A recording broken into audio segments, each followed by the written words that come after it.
council. August 20th, 2024. We'll begin with the a roll call. Let's see, a roll call, yes. Councilwoman Wadsworth. Here. Councilman Sandretto. Here. Councilman Reed. Here. Councilwoman Alcazar. Here. Councilman Valencia. Here. Pledge of Allegiance. Wade, would you lead us in the Pledge of Allegiance? Of course. Pledge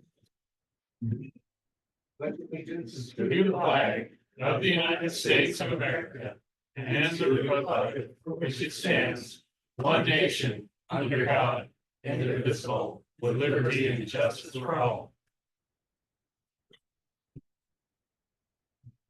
We have the consent agenda. Are there any comments or questions? Yeah, I do got one question. The cleanup of the border stuff on the roads, how did that happen and why? I see it's from 2017. How come it was not taken care of prior? Do we know? Which roadway or, Horn Road? Oh, the yeah, PLA stuff for the corporate boundaries. Yeah.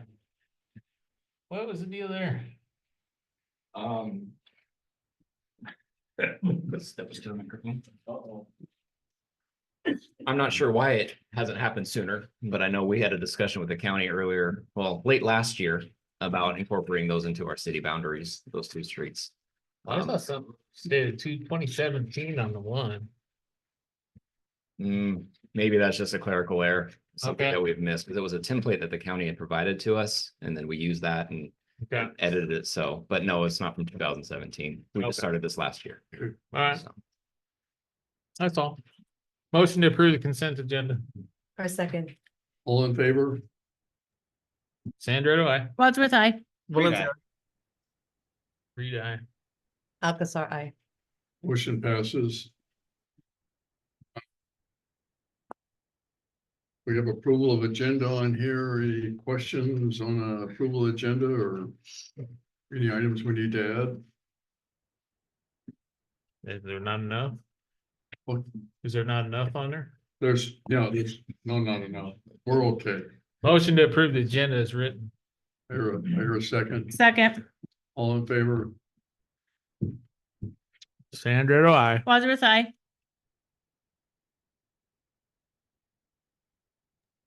Reed, aye. Valencia, aye. Alcazar, aye.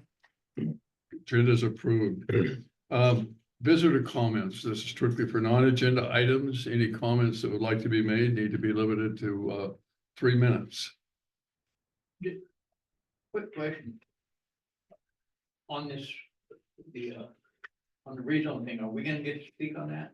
Depends on what the council decides to do initially, whether they hold the closed record hearing or not. But if they decide to hold the closed record hearing, then everyone that spoke at the open record hearing can come up and essentially restate what they said there, but they can't offer any. Okay, thank you. Any other comments on non-agenda items? Well, I want to thank the people who took care of the problem down on Third and whatever the main road there is. So thank you for coming down and taking care of that. You're welcome. You're welcome. Thank you. Reports, you code enforcement you have in front of you. Are there any questions on that? Business licenses, I don't know that we have a report on that. It's in there. It's in the packet, okay. There's a item from the Liquor and Cannabis Board, if there's any questions on that or concerns. We have our wastewater treatment plant report. Is that in the agenda? Wade was going to talk on it. Okay, Wade. Okay. And I need to let everybody know Wade received a very special honor in the past few weeks for his performance. for the state. I put it in there. Okay. So it was, I made something for, reactor block for doing some additional laboratory testing I would like to purchase. So pretty much it'd be about $2,400. So that's about how much we spend on the tests. So the first year we'd break even. And then every year after that, we'd save about $1,500 doing all these tests in-house.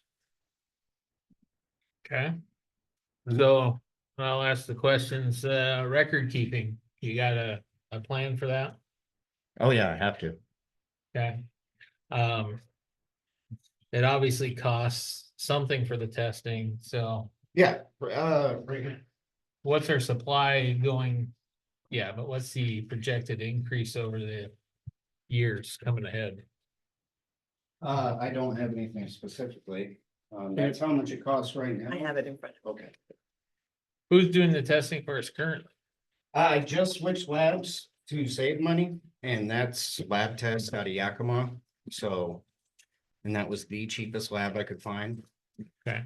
So that was probably saving us $300 a month. And I was still, especially with having additional staff at the lab now. I think we could be maximizing our staff time while minimizing, extra lab costs now that we have the time to do it ourselves. Okay. I had one for you. Hang on a second. Let me dig in here. Sure. See if my brain kicks I back. have one while you're digging, if you don't mind. Good. How long was the turnaround time to get results back when you were sending it off to the labs? Oh, it's quick. These are monthly tests. Okay, I was just curious, is this gonna increase the turnover rate to get the results back? Well, it'll go from, 2 weeks to an hour Okay, I like that. with us doing it in-house. Like I said, now that there's two of me, down at the lab, we could definitely be maximizing our time. And is there any special certification you need to do this? Yes, testing? I will have to write SOPs and I will have to get approved by Department of Ecology. And you anticipate no issue with that? I have done it in the last couple of years. I have added scopes to our lab and it hasn't been an issue. Yeah. So I feel confident that we can do it. I'm actually hoping to add eventually every test that we have outsourced, which is 6 of them. But this machine, we need for 2 of them. I can't think of anything else. No. And we think you did a great job down there, right? Sure. Thank you. So, you want approval on that, I assume. Yeah, I would love it. I would love to get started as soon as possible. Get right with ecology so I can get approved and start doing these. How are things going down there? Are we good? I think they're great. Yeah. Never been better, honestly. And I'm gonna pop over to the engineer here. What's our capacity set to right now? I'd have to defer to Wade, he looks at it. So every the month. plant design is 500,000 and then, we can only hit 85%. Mm-hmm. And we're at about 250,000. And it's hard to say because I would say 3 years ago, we were at 0.2 and now we're at 0.25. And that's been a huge growth in 2 years. Mm-hmm. And with the developments coming in, I mean, it's really easy to foresee in the next 5-7 years, us having to add the other half of the plant. Okay. So we're looking, hitting about 400,000 gallons a day. Which at 425, we have to add the other half. Okay. That's when you have to, plan for expansion. Well, no, we need to start planning now, but Well, that's what I'm trying to get to. I It want, has been drawn up. So when they built the plant, they only built half of it. is there gonna be any changes to the new? I mean, I think just small things, Yeah. better ideas over, from 25 years ago, using different style pipes and motors and stuff, but that's about it. Okay. So I guess on that note, I'll motion to approve Wade's request. A second. All in favor? Sandra, do I? Wadsworth, I. Valencia. Alcazar, I. Thank you. Yep. Motion passes. Thank you, Wade. We have a planners report.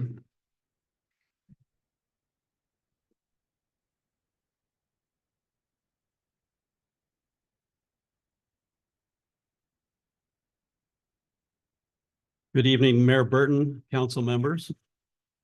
First 2 items on the planners report, and this is activities for the last couple of weeks. We've recently received a couple of requests for 1008 East 7th Street. One is a request for a zone change. It's an application for a zone change from the existing ag suburban zone to an R2 medium density residential zone. The property is currently 11.51 acres in size. And we are currently reviewing this request, and it'll probably go to the planning commission here very soon. The other request for this property at 1008 East 7th Street is a long plat residential subdivision application. And that's a request to divide the existing 11.5 acres into 21 lots. The property, again, is currently zoned ag suburban. And this request is contingent upon the zone change application from ag to R2 and to medium density residential. We have another item for a conditional use permit, and this is at 11th Street. There are two lots, lots 3 and 4. They don't have address as of to date yet. That was recently short platted a year ago approximately. And this is to construct 2 fourplexes, 1 fourplex for each lot. And the zone is R2, and under the R2 municipal code standards allows for multiple family dwellings as a conditional use permit. So this comes under that item. And we are currently reviewing this request. Building inspector and myself continue plan checks for new homes located in River North subdivision, Hayden Homes. And I think we're about halfway through that with permitting. So it's running pretty good there. And they've constructed or starting to construct some really nice homes there. So we're really pleased with that. As we go along too, we're reviewing the municipal code for amending code language for errors and omissions and bring it to compliance with state law. And we're trying to do this in conjunction with the update of the comprehensive plan or periodic review. When we have to update our comprehensive plan, we will also be updating the municipal code to help implement all the changes in the comp plan. And so we can take care of the errors and things like that and bring it up to date. So, but that's 6 months to a year down the road for the code changes. So as we go along and we see those, we mark them, and we'll have those under discussion for both the planning commission as well as city council as we move along. There's items in there, just for example, where we refer to the 1997 sign code. We were able to find an edition for 1997, but we want to bring those things up to date. There's a lot of things in there about the building code that we need to update. So we're taking a look at that. The I-82 sub-area plan, parts of it, again, we need to do a cultural survey as well as a biological assessment to complete the SEPA requirements for the Department of Ecology. The biological assessment, I've talked with 3 companies now for getting quotes to do that work. And they will be taking a look at the step sagebrush assessment, biological assessment there. And the cultural survey, the mayor has been discussing this with the Yakimas. We're trying to get somebody to do that cultural survey. Again, this is getting worked with DNR to identify potential housing developers to purchase the DNR property for residential development. So that's been moving along pretty good. I think we're going to have a handful of potential developers take a look at building the housing part of that. So that's going to be something to look forward to, and lots of excitement about that in the months to come. A comment on the cultural survey.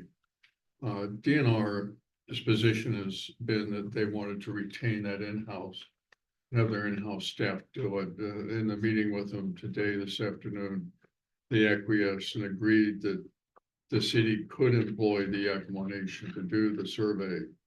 And so I had a prior request out to them for a quote. If we have to wait for DNR staff, it's gonna put us out quite a number of months into next year.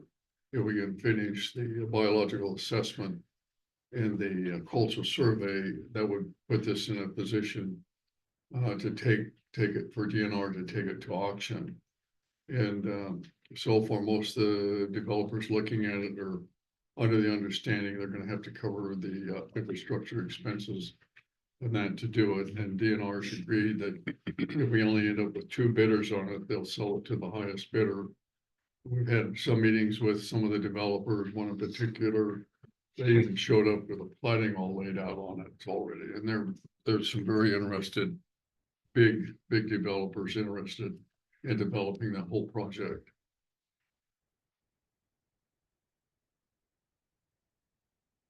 Any questions? The first one. We have discussed with them about their subdivision and their flood requirements. About building in those zones and so forth down there, right? Mhm. They're on that one parcel at 1008 East 7th Street. There is some floodplain, 100-year floodplain on an acre or two on east of the property. So it's at the far end towards the river. Right. And before any building can take place there, they will be coming under our new chapter 15 under the floodplain ordinance. Any building will have to take a look at identifying, delineated where that floodplain is. And if they decide to build any homes or structures there, they will have to be in conformance with our chapter 15, which Okay. requires the site elevation and that sort of thing. Right. I just want to make sure, because that's gonna be a tough development if they're gonna try to develop that area. The requirement we now have that is matching FEMA's requirement and Department of Ecology's requirement, that no work can even start in those areas until a floodplain permit has been acquired and finished and put in place. Well, and I know some of them are non-buildable areas too, so we gotta figure out what portions of that property are that way. I just bring it up because I think that really is something somebody should be aware of, and if we're not making them aware of it, we need to. No, they are. Okay.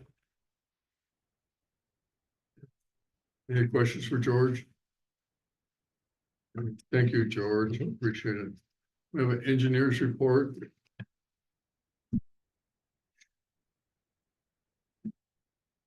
Good evening, everyone. The engineering report is in your packet. I'll just highlight a few of the items that we're working on. First, under task order number 1, general engineering, the street annexation for Highlands and Horn. We discussed that briefly already. It was approved in the consent agenda. That also went to the county's council meeting today as well. I'm not sure if it was approved or not, but we'll follow up tomorrow and then begin signatures. So we'll be able to move forward on that. Public Works Project Workshop schedule date. We've got that as new business to schedule later on in the meeting.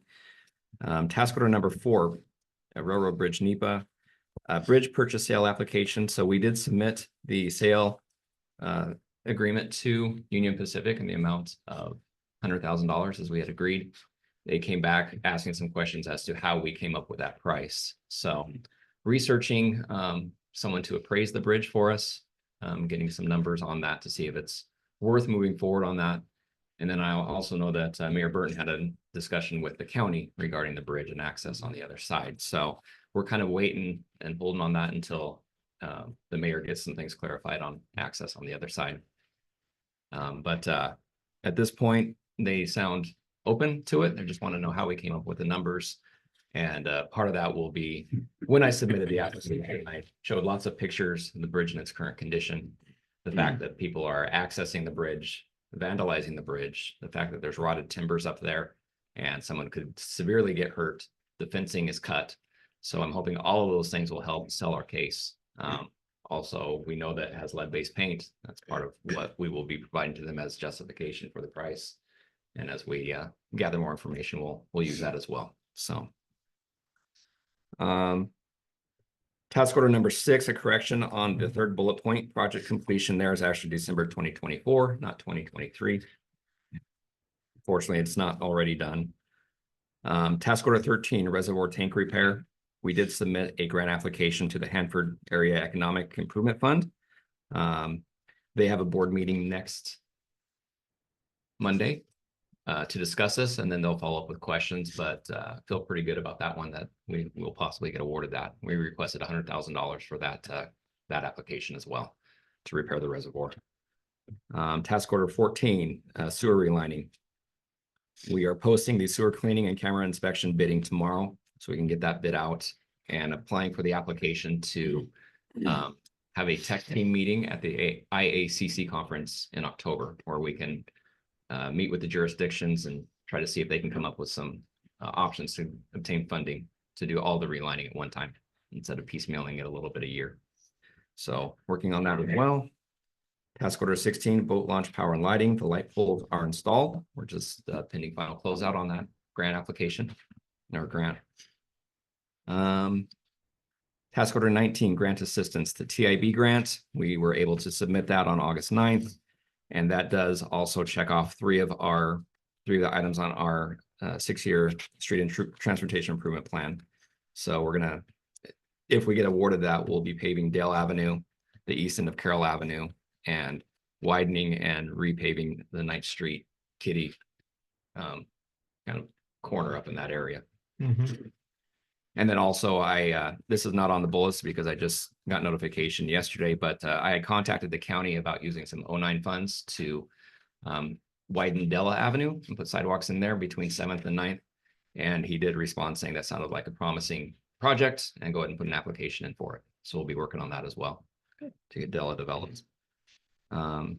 Task order 20, tennis court grant management. We did get approved for the next phase of design and construction. So we're working on the drainage design on that one.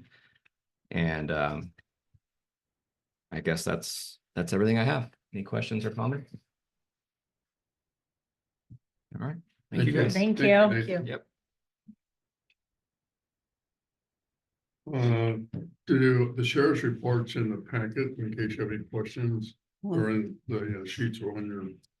He's here. He's here to give a report. What? He's here to give a report. We didn't have you down, but you're welcome to do the report.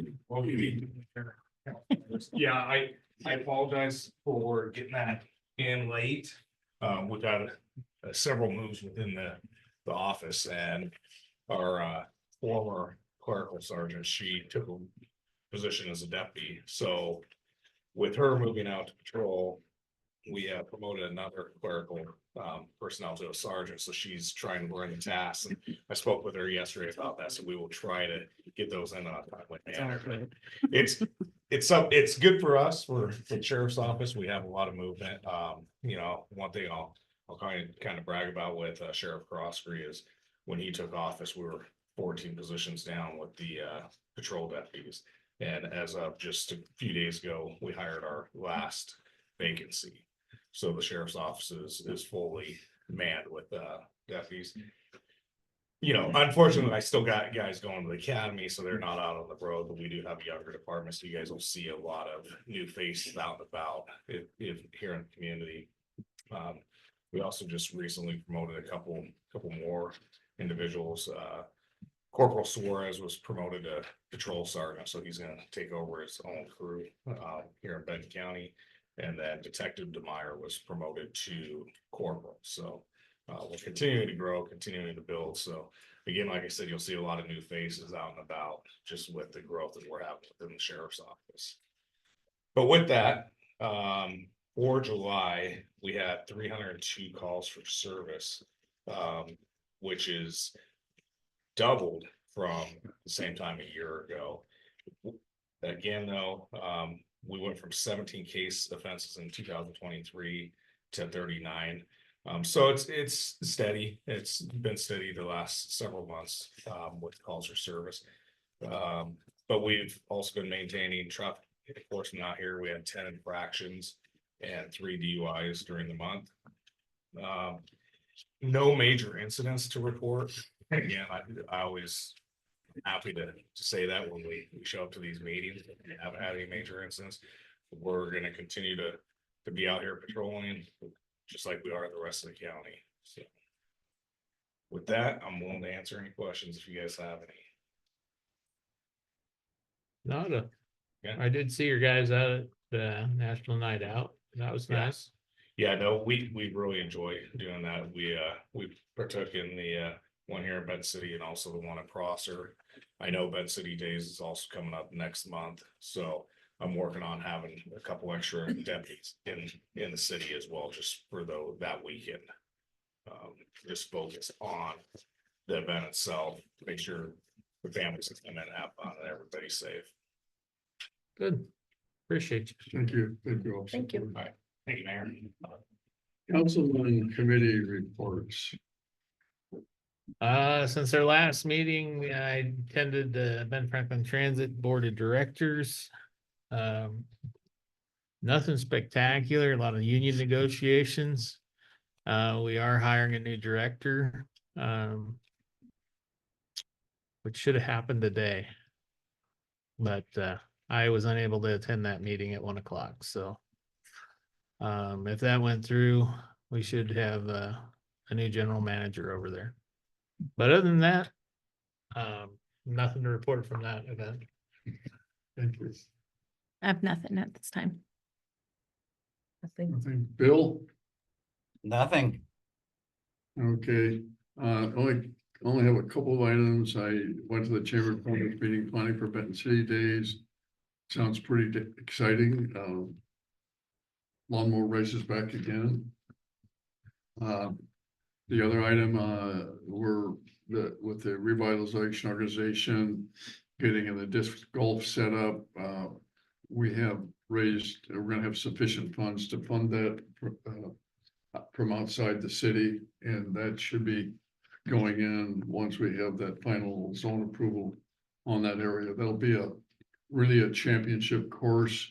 The way they laid it out, if you like to play disc golf, it's going to be very, very challenging. You're gonna have to be able to curve your discs around trees as you throw them and curve them into the basket. So it's gonna be a lot of fun. I anticipate only drawing 100 to 200 people a month here just to come and play disc golf in Benton City.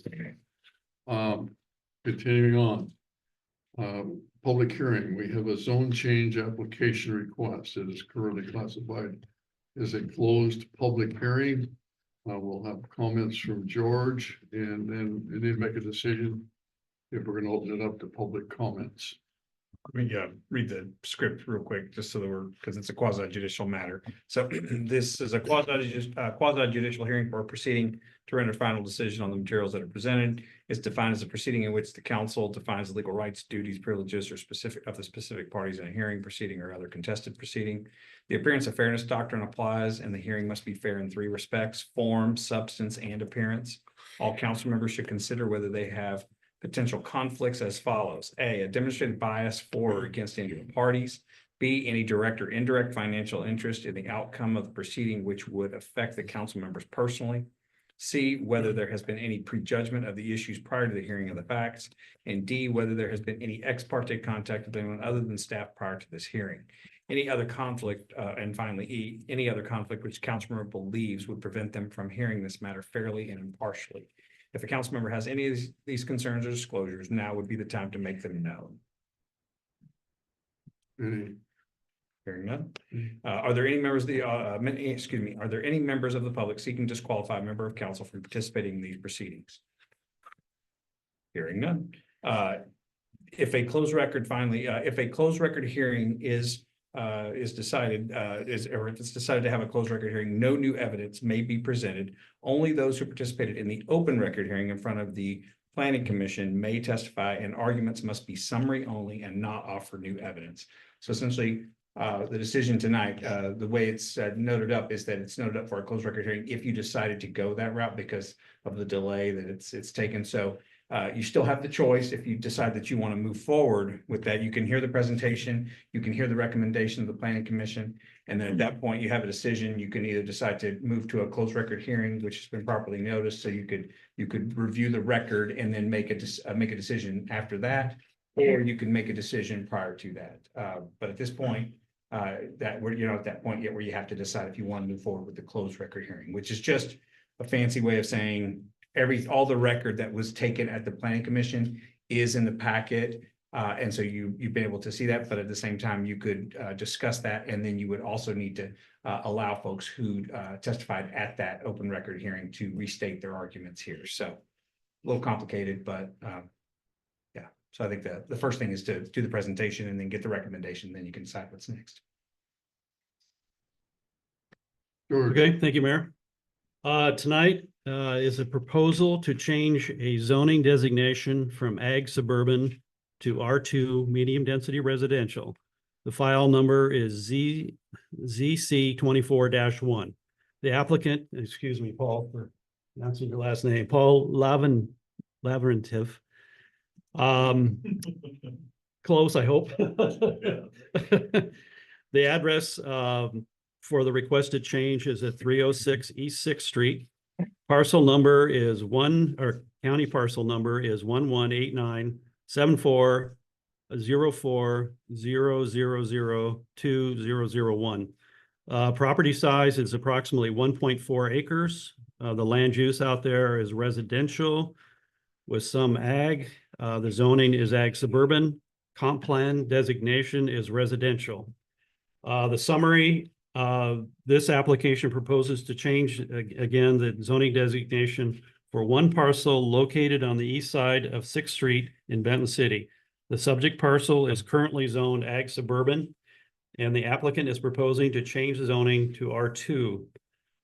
The requested zone change would allow the existing single-family residences and uses on the property to continue and would be in conformance under the residential zoning district and comprehensive plan. This is a map amendment for a site-specific rezone and is considered to be a type 3 in our municipal code. This is a reclassification of land from one zoning district to another that is initiated by the property owner for a specific parcel of property. And the rezone will not have the area-wide impact or is not request made or action taken in connection with the comprehensive plan land use map change. On June 18th, 2024, the council met at a regularly scheduled meeting to consider the zone change request. Prior to the hearing, the council voted to remand the zone change request back to the Planning Commission for review to determine either A, a new open records hearing for the Planning Commission meeting, or 2, determine that the open record hearing requirements were met and sent back to the council for action.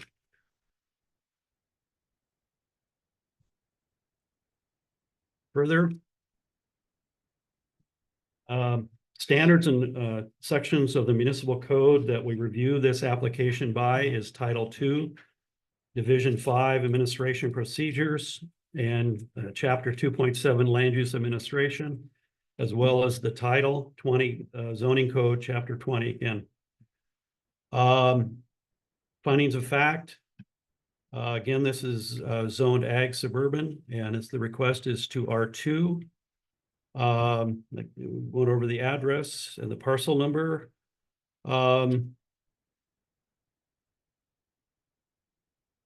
This property has been reviewed under the SEPA requirements, the Department of Ecology.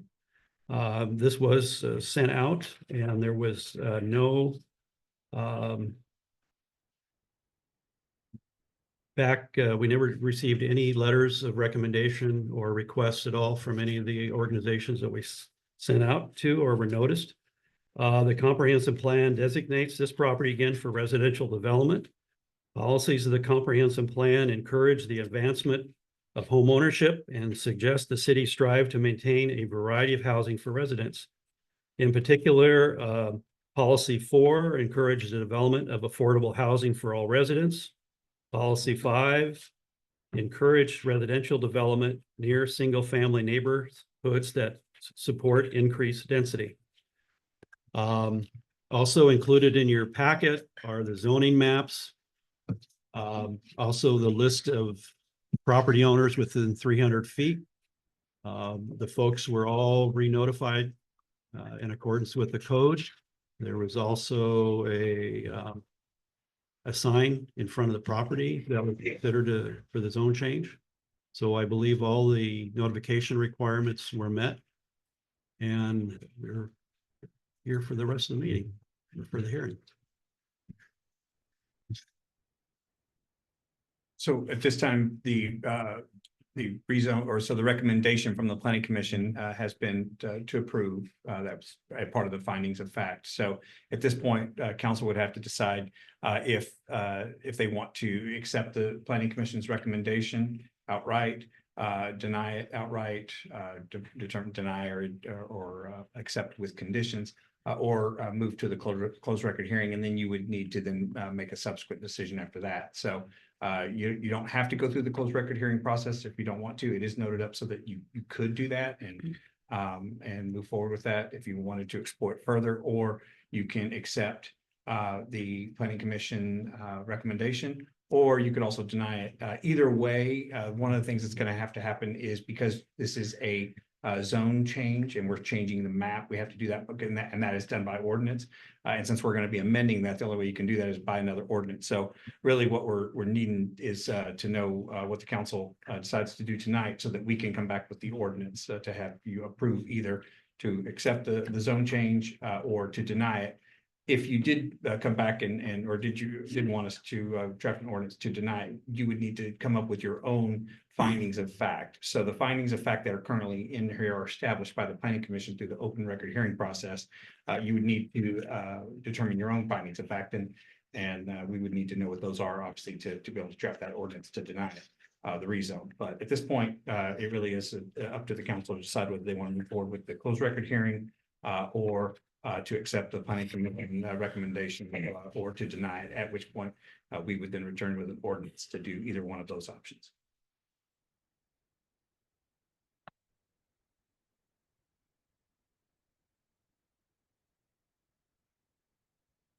Council recommendation. Council as in You. SEL, not CIL. So the planning commission recommendation is based on the findings of fact.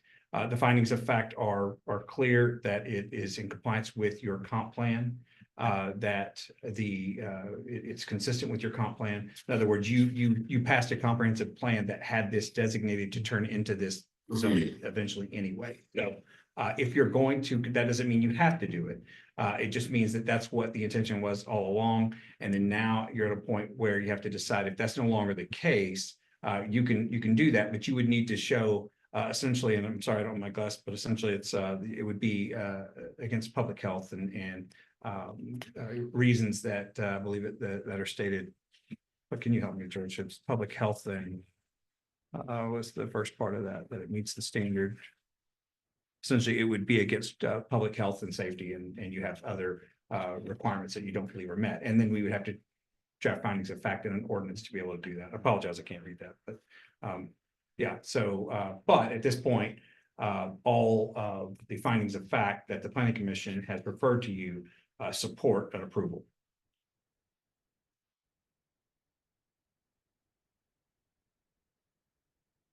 I guess we need to move forward with the closed record hearing. Your input. That would work. Fine if we want to go in that direction. Somebody would just either need to make a motion to move forward to the closed record hearing or another motion to Let me accept or deny. Get the rest of the council's input.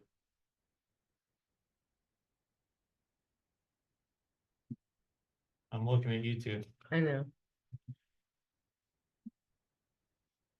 I'm fine with going with the closed hearing. Yeah, close is fine. So let's move forward with the closed record hearing. Could you do that by motion? Just, I know. I motion to move forward with the closed record hearing.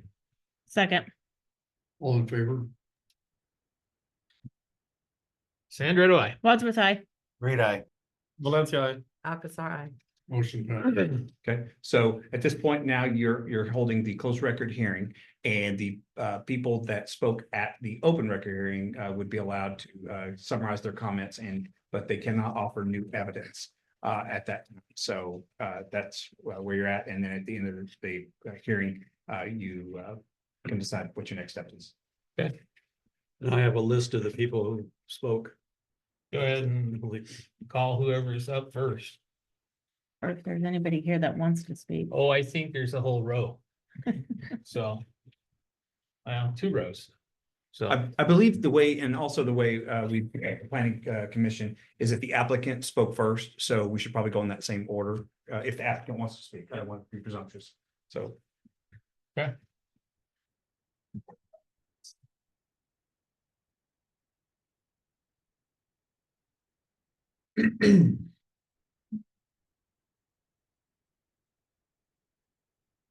Good evening, Good evening. Mayor. My name is Paul Laurentiev. I'm the applicant for this rezone.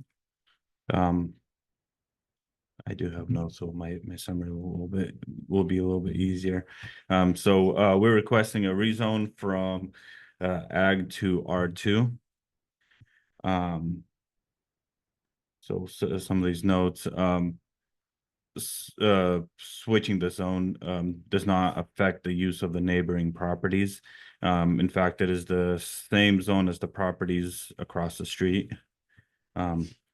So surrounding properties, this just kind of summarizing the use of the surrounding properties. The property to the north has a little bit over 1 acre, older manufactured home, currently not being used. Your traditional ag is just bare, other than one residence.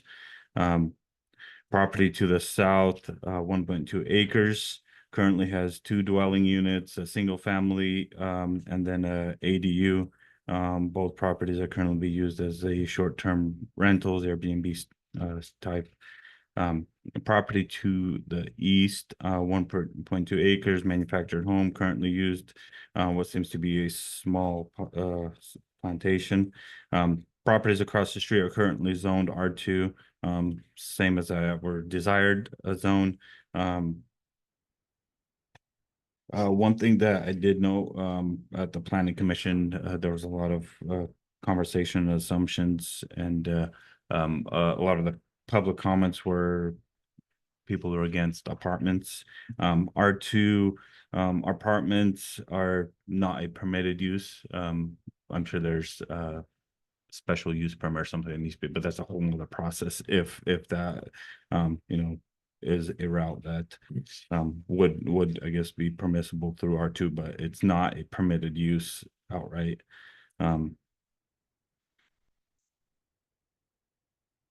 There was a lot of conversations about traffic. 1 acre parcel going from R2 from ag to R2,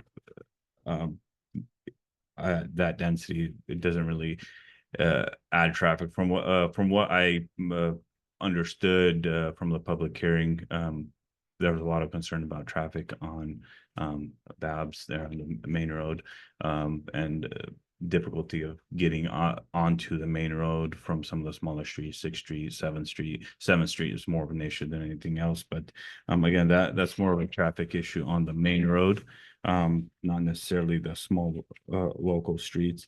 And additional, there's an implication, one of the notes I'm trying to summarize without adding any additional stuff.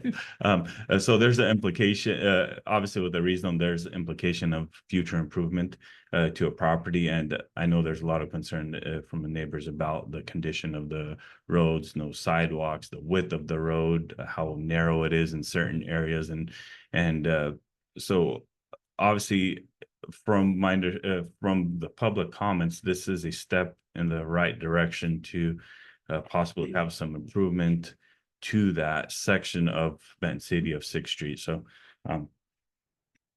that's a general summary of my comments from the public hearing. Appreciate you guys' time. Thank you. Thank you. Who you got next? Any other proponents, but Yes. we'll talk to the list. Well, you can't give new evidence, Dan, you can't give new evidence. Huh? We can't give new evidence. We This can, is new evidence. Yeah, This- you this can't- is the exact same thing I know. that I brought up. but you have to speak. You can't add something new to the record. I'm sorry. Yeah, you can restate your comments though, that you made at the public hearing. Okay, everything here is Right. exactly what I brought up at the meeting. And I understand, and you're welcome, and if that's, you're welcome to read that into the record. I just can't Okay, have you okay. add new documents. All right. Dan Deckert, Benton City. For the record, I'm appealing the planning commission's decision to approve the rezoning. After speaking with several property owners opposed to the zone, the consensus was as follows. The letter from the city regarding the rezone app was missing one sentence from the surrounding property owners within 300 feet. The sentence should have said, "You're welcome to come to the hearing and voice your opinion, even though we've already made our decision to support the rezone application." That hearing was a farce. The decision was made by them to approve this before that meeting ever took place. The city planner said abutting property owners and adjoining properties, people within 300 feet had more voice in this decision-making process than people that were outside of the hearing, outside of 300 feet. Apparently that's not so. We had 2 people speak in favor of it, and we had 6 people say they were opposed. And yet the planning commission looked at this, and like I said, they'd already made up their mind before this meeting ever took place. Personally, I can't see squeezing a bunch of homes into a smaller space like this. It destroys the serenity and the peaceful nature of the neighbors that are down there. This has been ag suburban for over 40 years. And it hasn't changed, and nobody's jumped up and tried to get a rezone on this because of the nature that's down there. It's peaceful and it's quiet. We enjoy it. You know, I mean, 40 years of this, and now we have a contractor that wants to come in, make a quick buck, and destroy the serenity that's down there. It's ludicrous. Yeah, I'm really upset with that hearing that went down on this. And I sincerely hope this council decides to reject this rezone application for now. The developer has other property in the city limits in which to build on. They're already zoned R2. He can build there. Apparently he doesn't want to for some reason.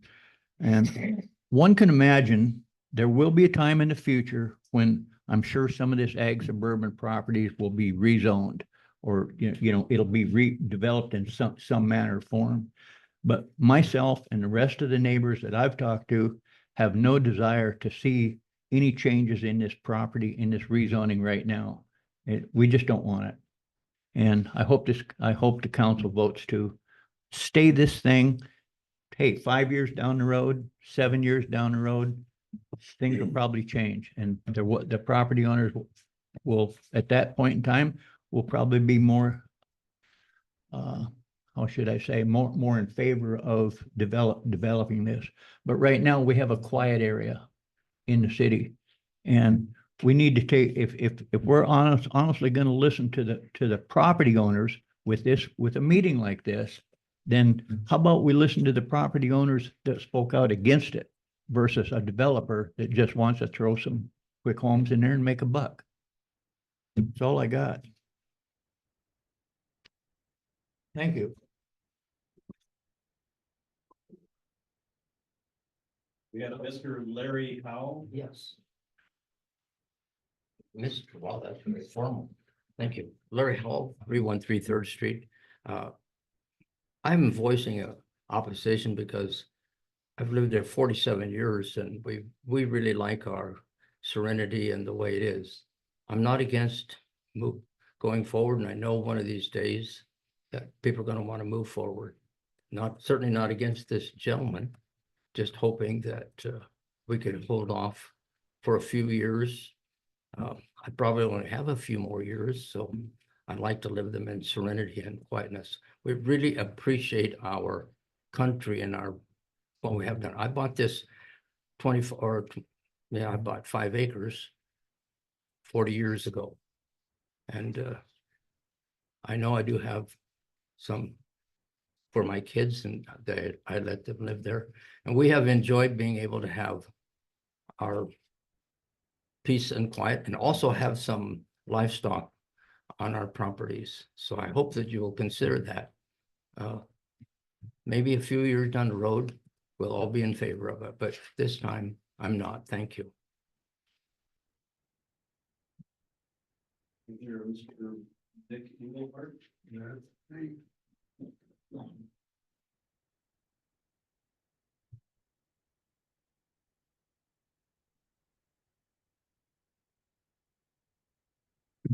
My name is Vic Engelhardt.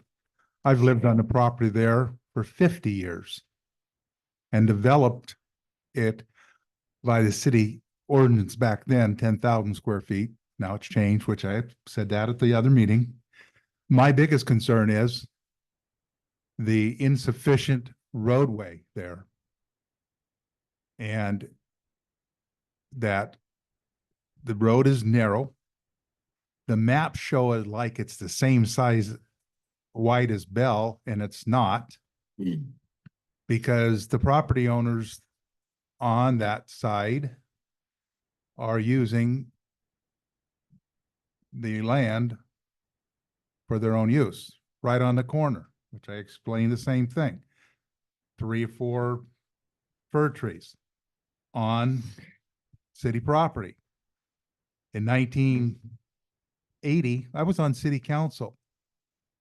And I've said this there, that road was supposed to be surveyed and decided how it was going to be widened and built, but the mayor at that time decided to do his own thing, which I stated that as well, and left us in a big quandary of now having a small, narrow street, and the amount of houses that could be placed on that property, if this goes through as R2, doubles the amount of traffic. I'm talking of the neighbors, not the others. We are currently getting all kinds of people coming up Bell, turning down 6 to get out because it's easier access out on the main street than it is to go out on 3rd or out on 7th. And so not only with the increase in the housing on Bell and the people there, we're now going to be wanting to add and minimally, I believe we said it was 5 to 6 houses if R2 goes through. I'm not opposed to that person building 1 or 2 houses on that property that doesn't influence or, bring in more traffic. And you're right, it is a very quiet, used to be a lot more quiet until we get all the traffic, like I say, streaming down from Bell down at high speeds. But I like to keep it that way. And like I said, I'm not opposed to that property being developed into 1 or 2. I have 0.67 acres and I have 1 residence on it because I went by city code back 40 years, 50 years ago. And now we've had this issue of somebody coming across right directly across from us that's wanting to put 5 to 6 houses. And and the comment on the planning commission said that, well, he'd be required to put sidewalks in and do all what's necessary. Well, I think part of the problem is no one's really came down there and looked at the street, the width and everything. Then that's going to be the issue. And it's ludicrous to ask this gentleman to build a sidewalk that's going to go nowhere except in front of their current property. It just seems that the city hasn't planned enough to know that that street is not adequate. It's not adequate for the people living there, let alone add twice the amount of people. Again, I'm not opposed to this gentleman coming in and trying to build houses, but at the same time, the number is what bothers me. And when we say, it goes to R2, and I brought this up as well, and some of the other people also, that R2 then can be changed into a fourplex, and a fourplex doesn't bring in one family, it brings in four on that fourplex. And how many fourplexes can I get in one spot? And then we have a major concern. Like I said, I'm opposed to it for the fact that we don't have adequate streets, and we like the peace and quiet that we have there at this time. Thank you. Sean Penis, excuse me.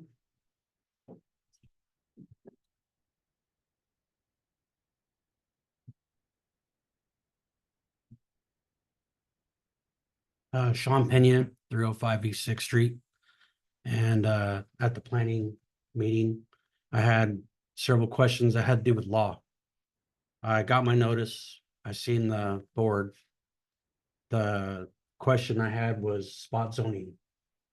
You want to take one little parcel out of the ag and make it now R2. I haven't fully looked into the law myself, but when you go onto the Benton County website, it's against spot zoning. I asked Eric last time if this is following law.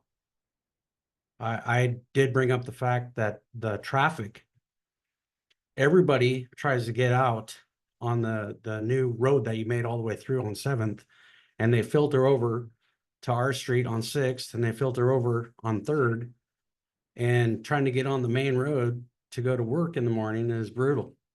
If you're going to add more houses in there, we need to work on traffic more than we need to work on developing homes. I'm still against this. I don't think it's very good for us that live there. That's all I have to say.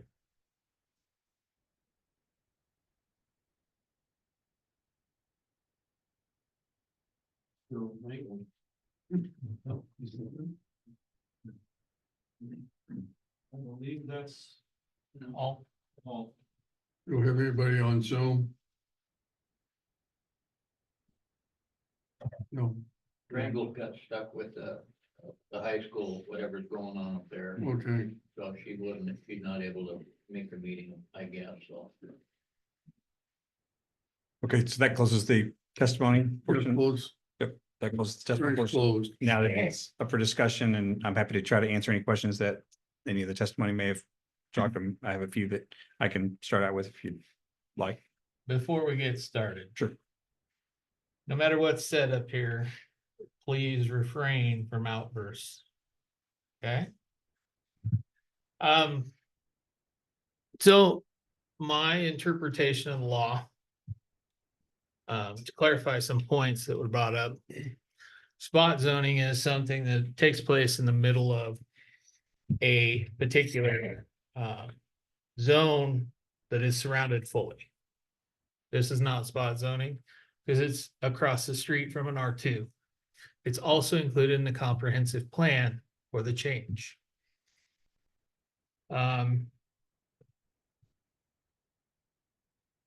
I've also heard the testimony.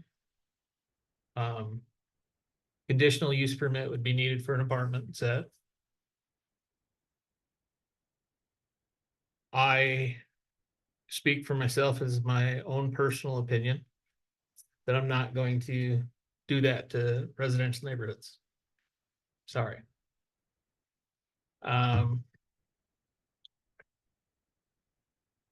Going forward, in everything that I've been taught from planners that I know, from being on this council, changing a zone within the comprehensive plan is encouraged to meet the comprehensive plan. I have zero questions on it other than everything I've heard the only thing I've heard that is of concern is traffic. And understanding that, I assure the citizens of Benton City, this council is looking at proactive measures to accommodate traffic. Some may not like those proactive measures. But we are looking at future endeavors to alleviate traffic in that particular area.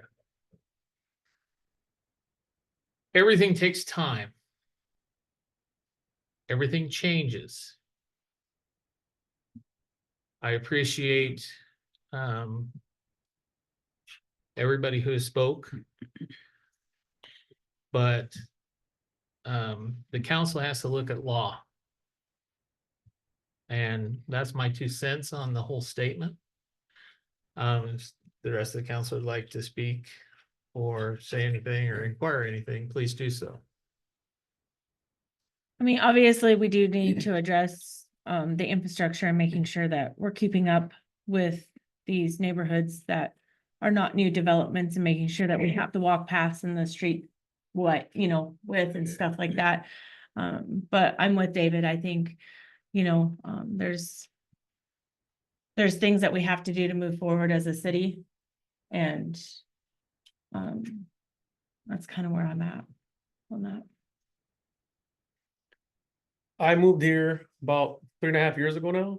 We came into this town because it's a peaceful town. We live on 9th Street, which is one of the busiest streets here in Benton City. Unfortunately, we see semis every single day. Nonetheless, I heard spoken of serenity. I believe everybody deserves serenity, right? Benton City's full of life, hopefully, we should encourage growth, right? You guys mentioned traffic. I think it's a matter of adapting to it, right? That's what I believe, at least. That's all I have to say. Do you have any questions? I don't have any questions now. Councilman Reed. No questions. I would like to kind of chime in on the traffic issue.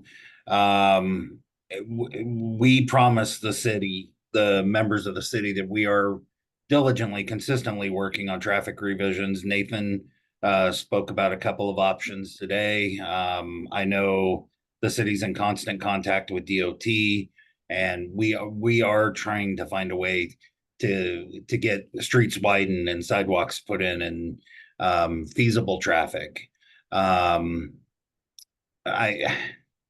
It's a growing pain, and as Councilman Sandretto said earlier, it just takes time, and I think the city is well on the right path to getting the road situation repaired. And just to clarify for everybody that the road issue and the traffic analysis would be at the project level on a review.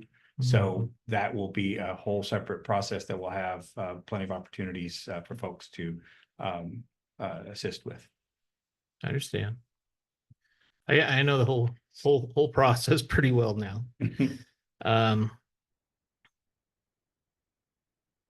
So on that note,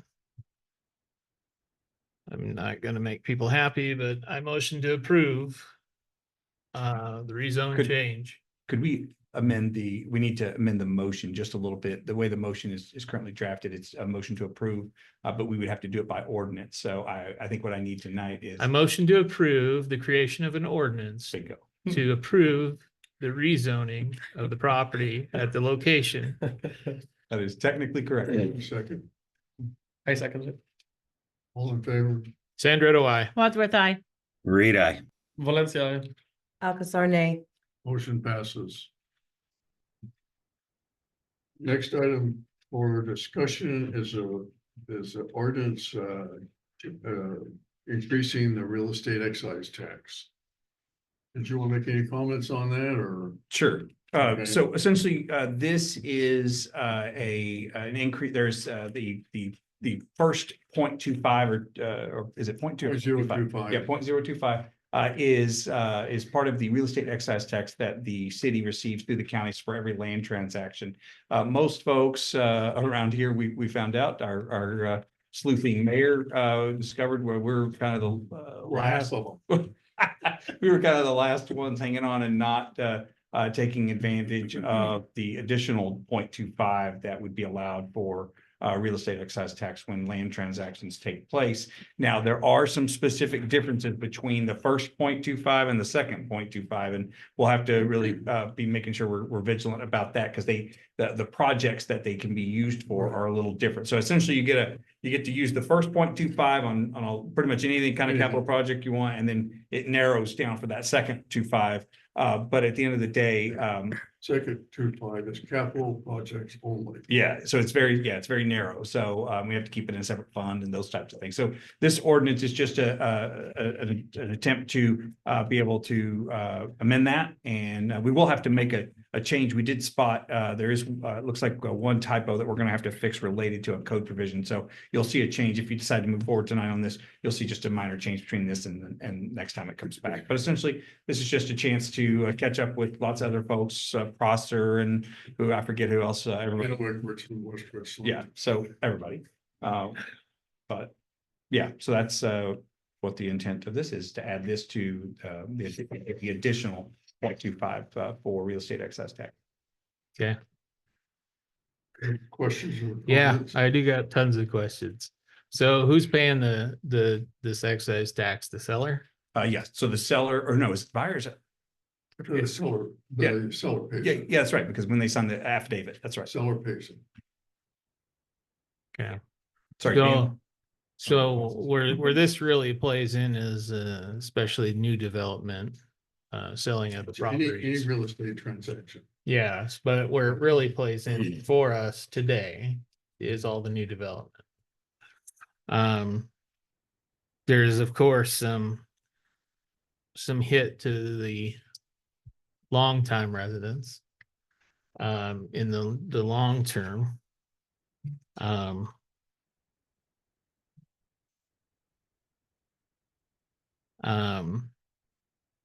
But I think most of our long-term residents are probably going to stay in their houses till the end, or sell out and make a bank and move. So I don't see an issue with it per se, but I want to make council aware of who's paying that excise tax. It is coming from whoever's selling the property, whether that be a citizen of Benton City, a long-term resident, or a developer who comes in from the outside.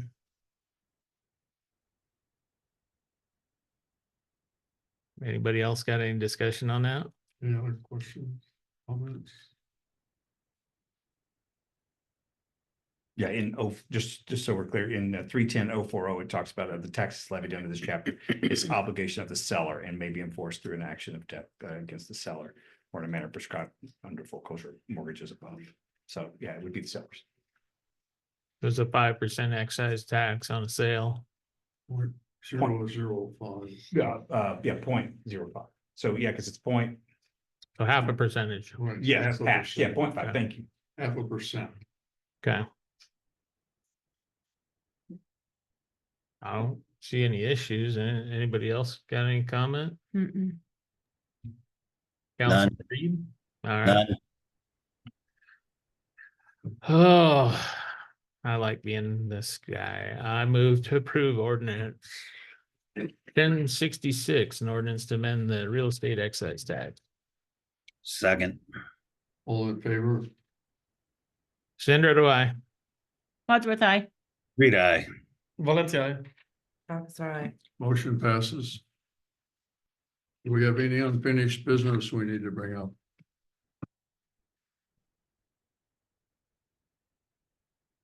Okay, on new business, we had a engineering workshop scheduled on the 27th. We need to find a different day to do that engineering workshop since we developed a conflict. What days work for you? In the past, we've done workshops an hour prior to council meetings, so next council meeting is September 3rd. If that would work with council, we could do it at 6 a.m. Yeah, because I want to be here at 6 in the morning. 6 p.m. on September 3rd, if that works, or we can look at another date. Works good for me. That works for me. Okay, All right. September Bill, 3rd at 6 work for p.m. you? Yeah, he said yes. Yep, works for me. Thank you. Okay, awesome. September 3rd, 6 o'clock. Yep. Okay, we're going to adjourn the regular council meeting for executive session. We'll come back to the council meeting when we're finished the executive session. Let's start the executive session at 8:15 and let's allow 30 minutes. So hopefully it's over by 8:45. Okay, Is there any anticipated action to follow? there's nothing to follow. No anticipated action to follow. Got it. Okay. Thanks for someone getting it.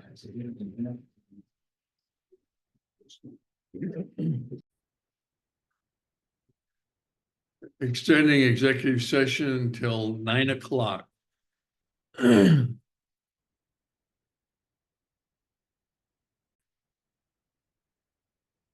Ending executive session, calling back to order regular council session on August 20th, 2024. Do I hear any motions of any kind? Motion to adjourn. I second. All in favor? Great eye. Aye. Wadsworth, aye. Valencia, aye? Alcazar, aye. Council session for August 20th, 2024 is hereby adjourned. Thank you, everybody. For Thank coming. you. Good night.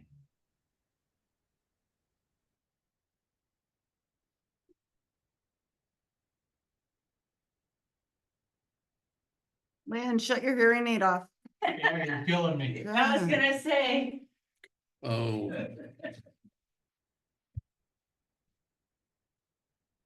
How can you handle that? He can't hear it. I can't hear I it. can. Everybody else can. I can hear a little beep, but not like everybody else can hear. Thank you. Yep.